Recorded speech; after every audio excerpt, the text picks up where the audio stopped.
for an entertaining day for both fans, but not the result for Wigan fans. See you on September the 5th at the Toon, maybe, since we're 2 games away from it. Yeah. Always in our shadow said, poor game not helped by weak refereeing. Kendall out of his depth. How many times did he warn the captains? Bentley started the grubbiness with his sly kick, a red, and then that stops all the shithousery. Then Willie Isa gives his own masterclass in being a grade A tool. Saints doing minimal to beat the Pies who couldn't score in a brothel. I'd scale that back even further. Bentley started the grubbiness on the first fucking tackle of the match. Period. Anyway, sorry. Yeah. No, I don't actually disagree with you on that point, actually. Joshua's granddad says, the Battle of the Rich Guys Field. What a disappointing example for our beloved game. Bentley wanted to prove how hard he is, and not just a grubby bastard deserved a red, while Isa wanted to show how weak a ref Kendall is with so many shots. Most of the rugby came from Saints, with Wigan unable to raise a threat. Hastings worked hard behind a beaten pack, but Wigan's lack of ideas showing when they opted to take the 2. And Mike at MikeWeb58 said, only got to watch the game on catch-up due to getting married on the wrong day many years ago and having to celebrate the anniversary. However, my mate summed it up in his text to me. Ended 26-2, Wigan were dirty bastards, St Helens were class. Not sure Saints were quite that good, but then again, they didn't need to be. No, Saints were fucking miserable too, to be honest. Yeah, I'm sure you've got plenty to say, but all I really have to say is that compare this to the grand final. My God, this is like chalk and cheese. Yeah. You know. Wigan have absolutely fallen off a cliff this year. I've said a few times, like the start to the season's papered over that we still weren't playing very well. But yeah, you're right. It's such a difference from that match. And even though that match had fewer tries in it than this match, it had a lot more rugby in it than this match. Yeah, I don't think I've ever been as bored watching, like in the sense of having no concern about who was going to win the match. I had absolutely no doubt who was winning this match, I'm afraid. And taking the 2, I mean, my God, I mean, we've criticised teams for doing that in the past, but I mean that has to be one of the worst shots for 2 I think I've ever seen. Time of the game, everything really. I think fundamentally as well, you only score against St Helens if you get close to their line, and you don't get close to the line very often. It was the only time we got close to their line. Yeah. And we pretty much in the game. I mean, the first half, the two sides, maybe Wigan didn't realise that they were behind or something, because on most of the play in the first half, it was really even, I thought, in that neither team did fuck all, apart from one really lazy chase by Wigan that allowed Coote and Grace to manufacture an opportunity for a break. That led to the Grace tries. Wigan didn't quite scramble back. And one piece of really good, sharp, clever play by a teenage halfback, and one piece of really fucking soft, stupid play by now, I would say, an experienced front rower, because he's been playing for 4 years in the first team, or this is his 4th year in the first team. What the fuck was Oliver Partington doing there? So, I know it. I don't need to say that he'll feel embarrassed about that, because he's better than that. He isn't as thick as that. He isn't as lazy as that. But Wigan, to me, it sums up so much else from this game that Wigan were outsmarted by Saints. If you watch bits back, Wigan were not the grubbiest team in this match, but they were not. They were stupid with their grubbiness. Willie Isa did it for everyone to fucking see, whereas Bentley was doing it when there was 2 other players in the tackle, so you couldn't quite see what he was up to. Or watch the one where he does his little kick on Bateman's head, right? The play went on, didn't it? And if you watch that next play, look at James Roby's fucking head on the ground into the tackle player's head.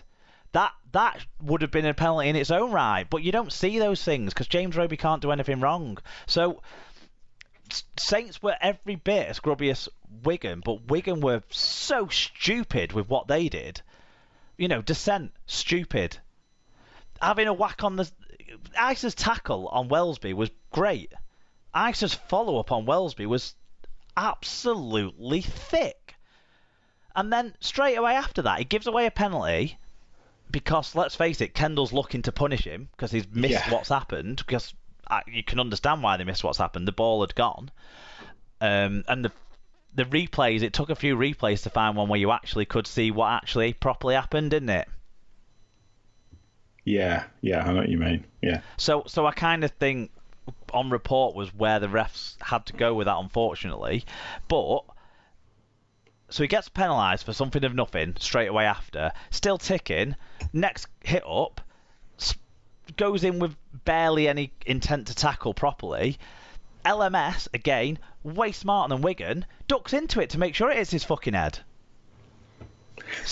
And then he's simbing for it. And then he comes back on the field and he throws a pointless handout to slap the Saints player when actually, if that had been allowed to play on, Wigan would have had the ball 40 metres out from the Saints line. If he hadn't have done that. If he hadn't have stuck a hand out. It was so stupid. Like the thickest I've ever seen a team play. Yeah. I think I forget who mentioned it, but something about, relying on your senior players, and they didn't, you have got a lot of young players in your team, but, so is everybody at this time of year.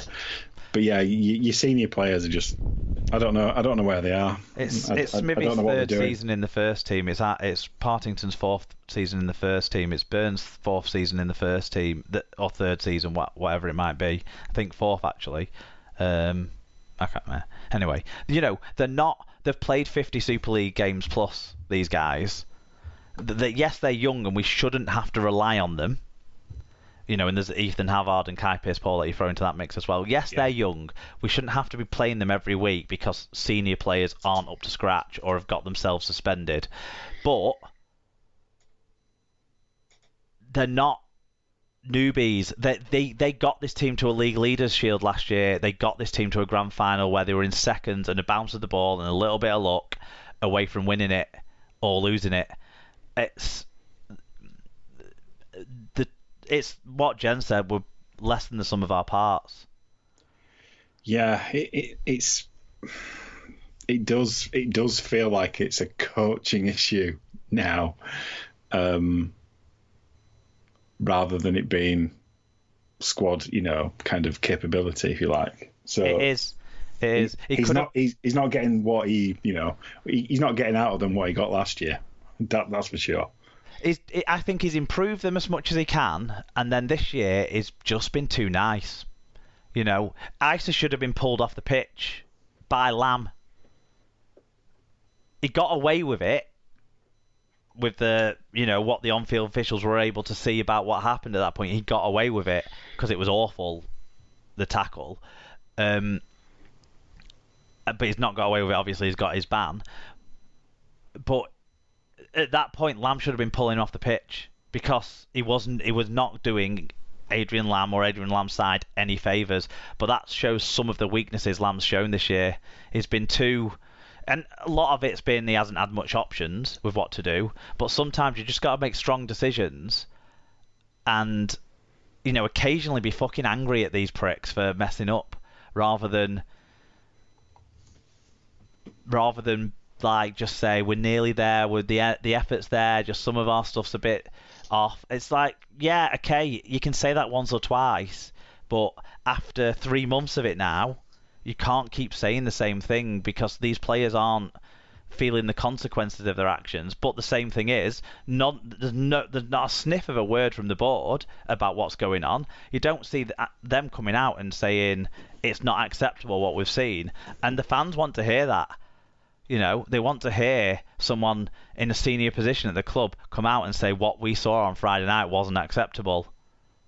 Even if it's not to then say we're going to sack Adrian Lamb straight away, if they then want to say Adrian Lamb came in, helped us out in a time when there's a problem for the club, and actually led us to a really strong season in really challenging conditions last year, and we don't want to kind of throw him on the scrap heap without recognising that, but at the same time, it's pretty much an open secret around Wigan that he ain't going to be the head coach next year. Yeah, there's no way that's not having an impact. that kind of stuff.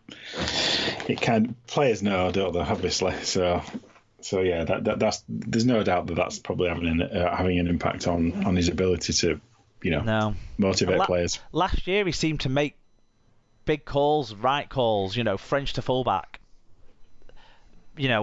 Okay, people can say, well, he wasn't really going to play him on the wing, was he, where he'd played most of his NRL.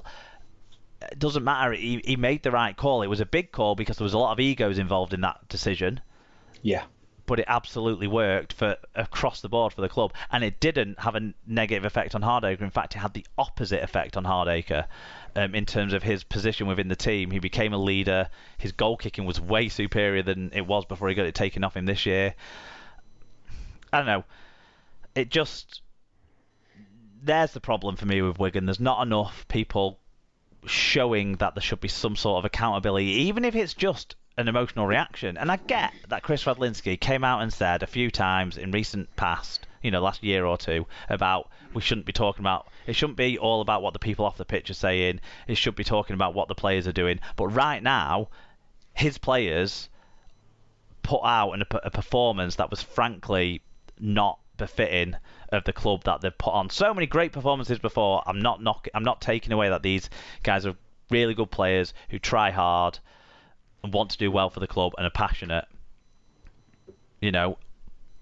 That's there. Fine. Great. We're happy with that. But we need something else to be said after a game like that. From the coach, from the board, from everyone, really. But it's only the fans that are saying it. And if you keep having that situation, that's causes even more problems within a club that feels slightly dysfunctional right now. Yet we're fourth in the table. And what's to say if Jay Field comes back and gets fit and that Wigan can't turn up a surprise at some point? This is the mental part of it, I suppose.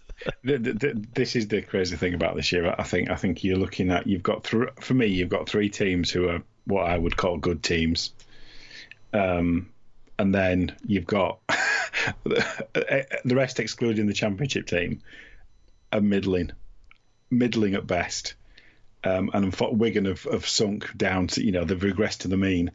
I think that's slightly unfair on some of the performances Hull KR are put in terms of an entertainment value. Oh, no. Let me just be clear. Hull KR have been very entertaining and they've played well, but they've massively overachieved. Everyone thought they'd be shit. They've not been shit. They've been, at times, very good and entertaining, but that has only moved them to being an average team.